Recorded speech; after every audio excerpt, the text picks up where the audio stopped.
Somos integrantes del grupo número 6 y el tema del cual les hablaremos es sobre el conflicto armado interno en Guatemala, también denominado guerra civil o enfrentamiento armado, ocurrido entre 1960 y 1996, que enfrentó el ejército de Guatemala con civiles subversivos organizados en una guerrilla.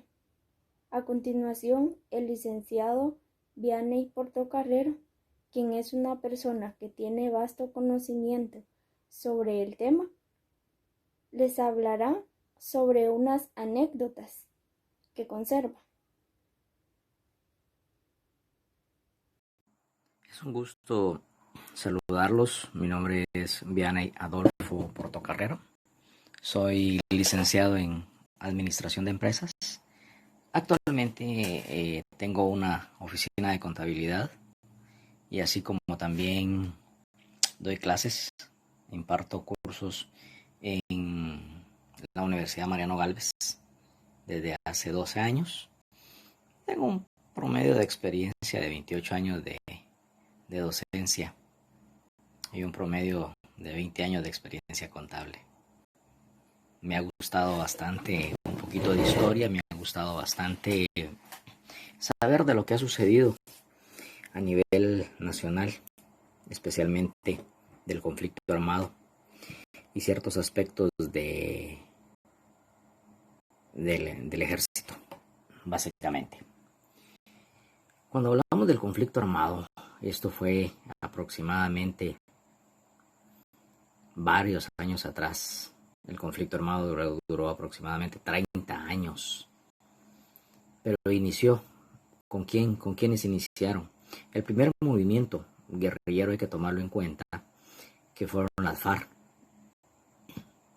las Fuerzas Armadas Rebeldes, dirigidas por Turcios Lima, el famoso Turcios Lima, del movimiento 13 de noviembre. El siguiente frente armado fue por John Sosa, Marco Antonio John Sosa, que los dos, hay que mencionar que los dos eran oficiales del ejército jóvenes. En este caso, John Sosa armó lo que era el EGP, el Ejército Guatemalteco de los Pobres, recibiendo ayuda de Cuba en ese tiempo para formar la guerrilla. Pero no fue.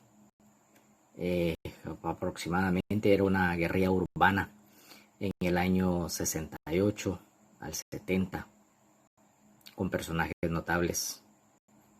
Cabe mencionar que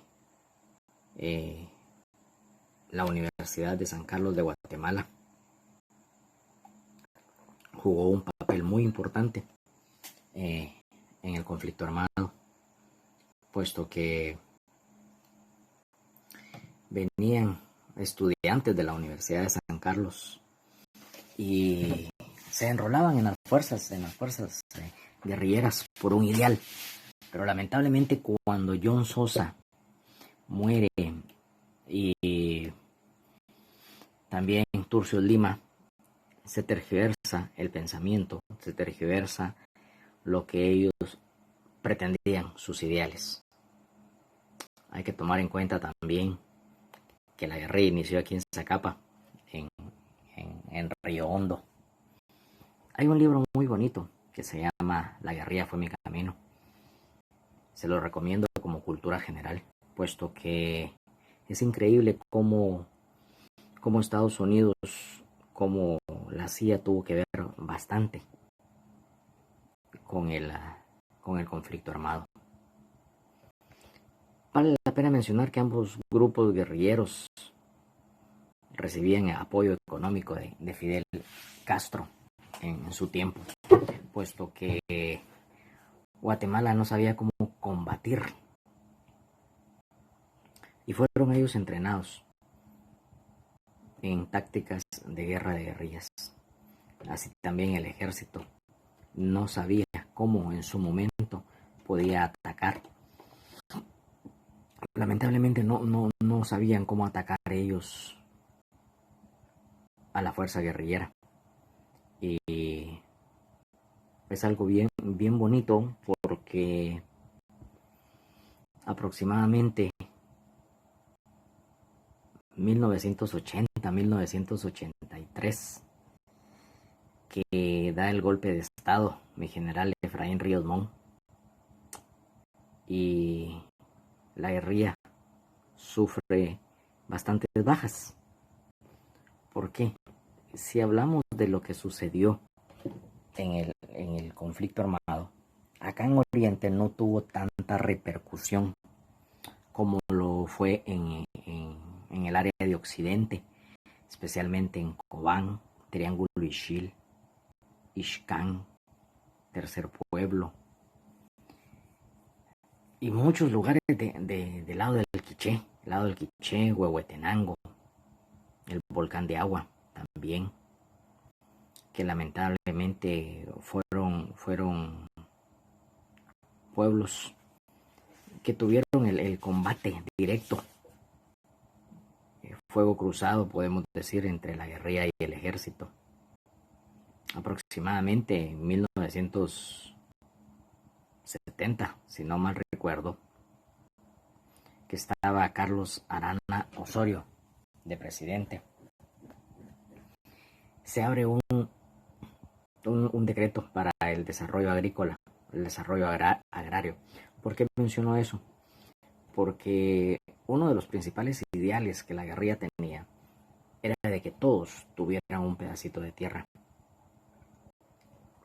Y fue entonces cuando el EGP, el ejército guatemalteco de los pobres, aproximadamente en el año 1990, si no me equivoco, 71-72, entra a Ixcán desde México.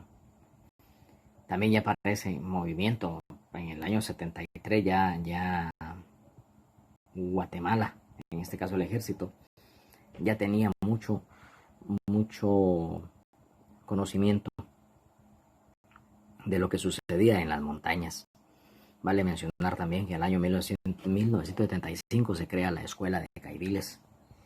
De hecho, la escuela de Caibiles fue creada por el general Otto Pérez Molina, y uno de los principales oficiales que dijo: yo voy a sacar el curso. Es un curso entre Ranger y enseña táctica de supervivencia. Fue el general Niunahu, que actualmente la escuela de Caibiles lleva ese nombre.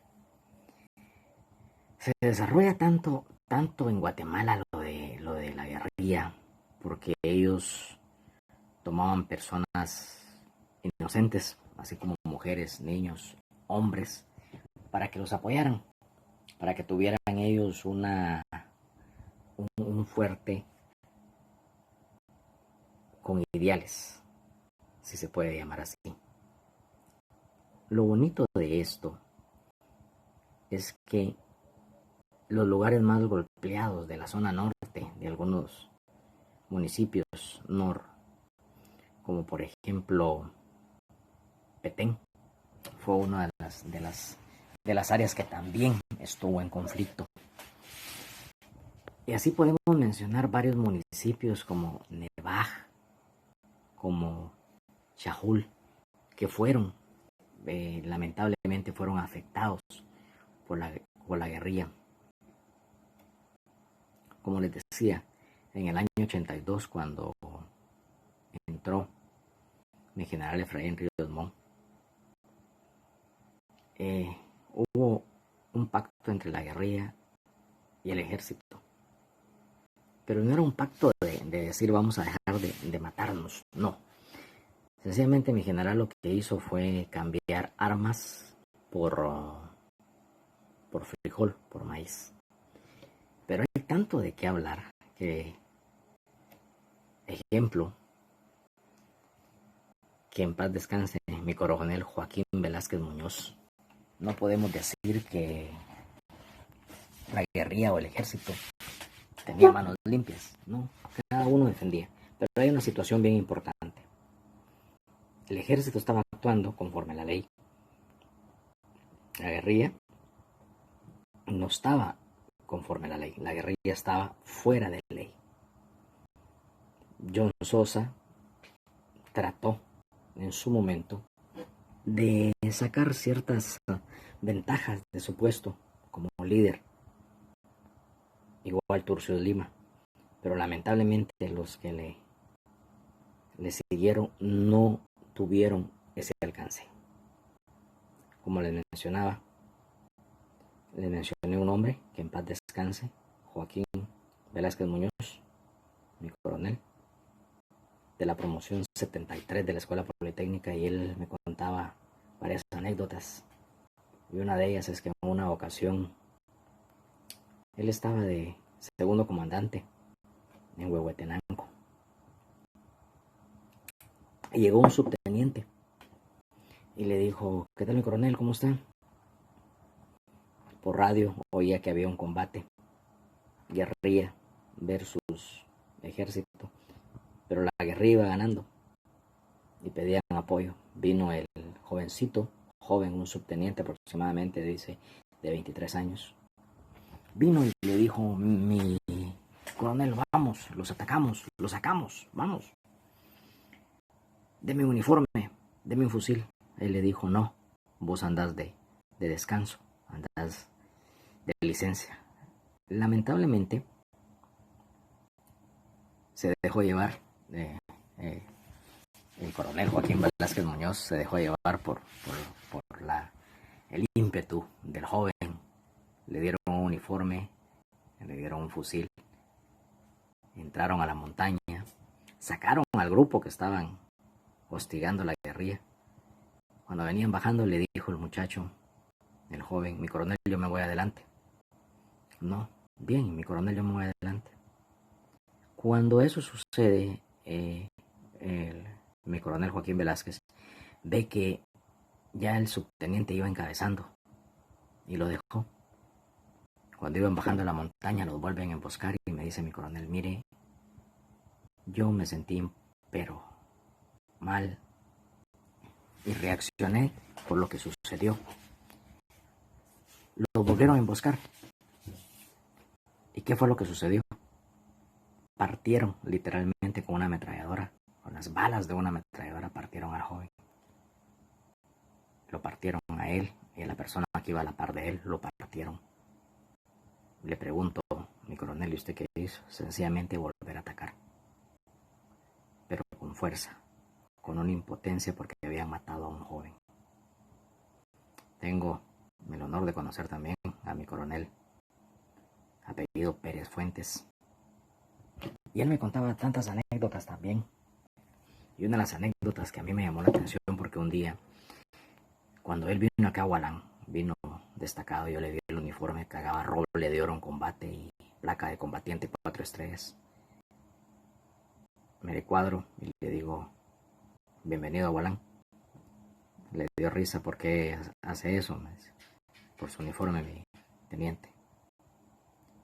Cuando platicamos en una ocasión, me dice de que él tenía roble de oro porque una esquirla de granada le entró en la espalda, al lado izquierdo del pulmón, pero gracias a Dios no le tocó el pulmón ni el corazón, y le salió precisamente por acá, por este lado, y me enseñó la herida. Y de entre tantas anécdotas me contaba que una ocasión iban patrullando por la montaña cuando no habían comido, lamentablemente. Ya las raciones frías se habían acabado, habían avanzado, y encuentran en plena montaña, encontraron piñas, un sembradío de piñas. Viene y le dice a cada soldado: pasen, toman una piña y avanzan. Él y otros soldados se quedan de último. Viene él y le dice: pase usted. No, mi teniente, pase usted primero. En la discusión, bueno, le dijo él: voy a pasar yo primero, gracias, te cubro. Cuando él tomó su piña, la cortó. Cuando el soldado viene, toma la piña y la jala. Había una bomba Claymore debajo de esa piña. Una piña natural, una piña de comer. Cuando lo jaló, estalló. lamentablemente voló en pedacitos y le digo, ¿y qué hiciste? Recoger los pedacitos, echarlos en una bolsa y cargarlos. Adelantito lo vuelve a emboscar la guerrilla, lo emboscaron y me decía él, yo me creía Rambo, pero con aquel odio, aquello de que habían matado a un soldado. Tanto la guerrilla como el ejército pelearon y fueron gente guatemalteca que lamentablemente murió por un ideal. Y como les decía, el ejército estaba constitucionalmente, la guerrilla lamentablemente no. Ellos peleaban por un ideal, pero se tergiversó ese ideal. Dentro de tantas anécdotas hay una que a mí me marcó bastante, y esa es otra que me gusta contar. Me contaba mi coronel Joaquín Velázquez que en una ocasión, estando dentro del conflicto, balearon a otro oficial. Era tarde noche, lamentablemente no pudieron entrar los helicópteros. Hasta el otro día entró un helicóptero a salvarlo. Ya estaba bastante desangrado el oficial y le dijo, no tenga pena, súbame una camilla. Y dice que el helicóptero, esa anécdota me la contó y se le llenaron sus ojos de lágrimas porque había muchos heridos y se fueron en parte de la cabina, pusieron chalecos antibalas en el piso del helicóptero y al pobre oficial le tocó irse en una camilla colgado. Cuando la guerrilla ve eso, le dispara. Imagínense un helicóptero y que iba la camilla colgada y le dispararon. Le dispararon tanto a la camilla que cuando el helicóptero aterriza en la capital, en la ciudad capital, el oficial ya iba muerto. Podemos contar también algo que la guerrilla le hizo a un subteniente y a un capitán. Vino la guerrilla, tomó de rehenes a un subteniente y a un capitán. Al capitán lo torturaron, no estaba muerto, y con una bayoneta le abren, le cortan acá y le levantan el pellejo. Lo graban y lo mandan al ejército. Al pobre subteniente lo desvisten y en la espalda con una bayoneta le escriben EGP. Esa es parte de la historia sangrienta que Guatemala tiene. Otra anécdota, pero son anécdotas vividas por oficiales. Y en una ocasión se la contaba yo a una persona acá, a un paisano, y se ríe y me dice, ¿usted conoció al oficial? Sí, claro, es mi amigo. Yo estuve en ese combate con él. Les hablo del oficial Pérez Fuentes, que aún vive. Y la anécdota es esta, que la guerrilla los retrocedió. Cuando llegan a un barranco, abajo del barranco era un río que pasaba y todos se tiraron. El oficial se tira, lamentablemente queda atrapado en las raíces de las piernas, de sus pies. La guerrilla llega a la orilla y les dispara hacia el barranco, hacia abajo. El oficial, que todavía vive, les comento, él dice que le pasaban las balas por encima. Cuando ya la guerrilla se fue, él sacó su cuchillo, como pudo, quitó las ramas y cayó al río. Cuando yo le conté esa anécdota a esa persona, él se rió y me dijo, ¿conoces al oficial? Sí, lo conozco, es mi amigo. Yo estuve en ese combate, eso es cierto. Es parte de lo que se vivió en Ixcán, en el Triángulo Ixil, así como lo vemos. Y sucedió, claro, sucedió aquí en Guatemala. ¿Y por qué les cuento esto? Porque esa es parte de lo que nosotros tenemos que saber. Podemos decir que fue un conflicto armado, un conflicto interno que dilató desde 1960 hasta 1996. ¿Por qué en el 96? A él le decían el general de la paz, a Otto Pérez Molina. Fue el 29 de diciembre del 96 que se firma la paz. Pero es algo muy interesante, que ahora que estamos en época de paz, hay más violencia que cuando estábamos en un conflicto armado. Fue Álvaro Arzú que firmó la paz juntamente con Otto Pérez Molina, que estaba de ministro de la Defensa, el famoso general Otto Pérez Molina. Tal vez se preguntarán por qué no digo mi general Otto Pérez Molina. Sencillamente él fue un oficial de carretera. Portó el uniforme, portó la mochila, pero podemos decir que degradó al ejército con todo lo que él hizo. Pero no es el objetivo hablar de Otto Pérez Molina. A él le decían el general de la paz. Firmó juntamente con, si no me equivoco, fue Méndez el apellido, cuando se firmó la paz.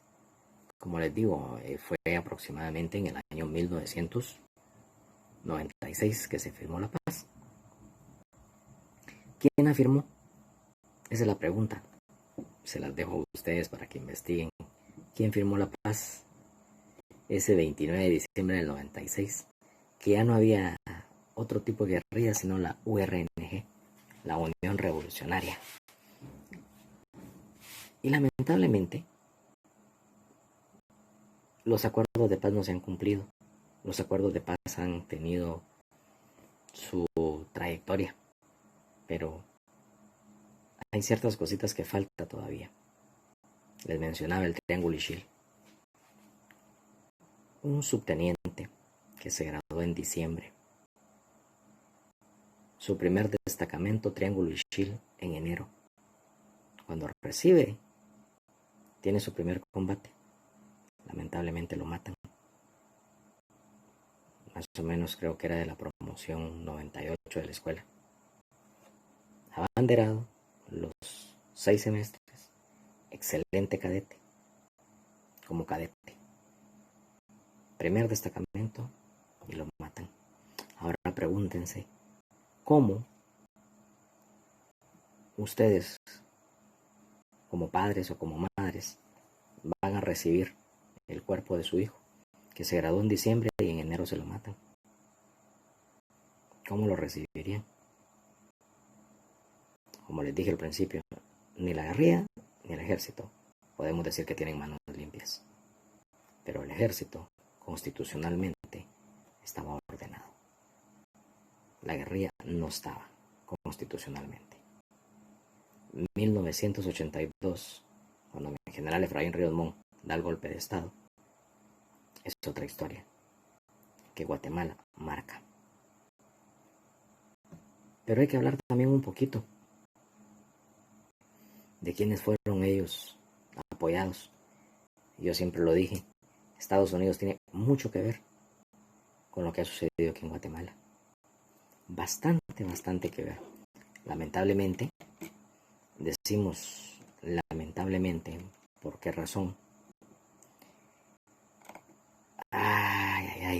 ¿Por qué le digo yo esto? Y me metí ahorita a tocar el tema. Pues es bien sencillo. Bien sencillo. 1954. Castillo Armas. Ahí les dejo todo. Y quiero que ustedes lo investiguen. ¿Qué sucedió en 1954? Apoyados por los Estados Unidos, la CIA. Y matan a Castillo Armas. ¿Y por qué lo matan? Esa es la pregunta, ¿no? ¿Por qué matan a Castillo Armas? No le convenía a Estados Unidos que Castillo Armas estuviera en el poder. En ese tiempo era la Unión Soviética, juntamente con Estados Unidos, que peleaban el poderío. Y lamentablemente, a partir de esa fecha, se produjo ya la guerra civil de Guatemala, nuestro conflicto armado. ¿Quién nos apoyó? Estados Unidos. ¿Dónde se prepararon las tropas guerrilleras, las primeras? En Honduras. Ahí se prepararon, en Honduras. El ejército no estaba preparado para ese tipo de combate. Pero poco a poco el ejército de Guatemala fue adquiriendo experiencia en las montañas. Y una anécdota para terminar, que también me la contaba mi coronel Joaquín Velázquez Muñoz. En una ocasión, él estaba el segundo comandante en Xela y el primer comandante le dijo: Joaquín, agarre un carro y va a una comisión. Agarró un carro y se fue. Cuando venía regresando de San Marcos para Xela, se para en un punto en la carretera, se baja del carro, se quita su arnés, guarda el fusil en la cajuela del carro, guarda el arnés es algo que uno ocupa acá, y guardó su pistola, se sube y se va. A los 3 días dice que le dijo: Joaquín, entra a ese cuarto y oí lo que el guerrillero está diciendo. Cuando entra le dice el guerrillero: usted se paró en tal punto en la carretera, se quitó su arnés y guardó en la cajuela del carro su pistola, su fusil y su arnés. Sí, le dijo él. Yo lo hice. Yo estaba en la montaña de enfrente, pero mi objetivo no era matarlo. Por eso no lo maté. Mi objetivo era otro. Cuando sale él, le dice el primer comandante: Joaquín, ¿qué hacemos? Él me perdonó la vida, yo se la perdono también. Investiguen, jóvenes, lo que es parte de la Guerra Fría y cómo aproximadamente en los años 50, hablemos del año 1954, qué fue lo que sucedió. Especialmente, así como les decía, el asesinato de Castillo Armas. Así, un año 1957 que lo mataron. Pero ¿qué sucedió atrás del 57? Es historia que Estados Unidos siempre interviene. Y de esa fecha para acá, Guatemala ha sido muy marcada. Muchas gracias, jóvenes, por darme la oportunidad. Feliz día. La guerra, que duró 36 años, dejó 250,000 personas muertas o desaparecidas. El enfrentamiento, que culminó de manera oficial con la firma de los acuerdos de paz. De acuerdo con un informe de la Comisión de Esclarecimiento Histórico, publicado en 1999, bajo el respaldo de Naciones Unidas, precisó que el ejército de Guatemala cometió un total de 626 masacres contra comunidades campesinas durante la guerra. A la guerrilla guatemalteca se le atribuyen 32. De acuerdo con la misma fuente, entre el 90% y el 94% de las masacres registradas fueron cometidas por el Estado de Guatemala. El conflicto armado finalizó el 29 de diciembre de 1996, cuando se firman los acuerdos de paz firme y duradera entre la guerrilla y el gobierno. La URNG se convirtió en partido político. La institución encargada del cumplimiento de los acuerdos es la Secretaría de la Paz, la cual surgió en 1997 y depende de la Presidencia de la República. Muchos de los acuerdos, sobre todo en temas de resarcimiento, los conflictos agrarios y economía, aún tienen muchos puntos pendientes.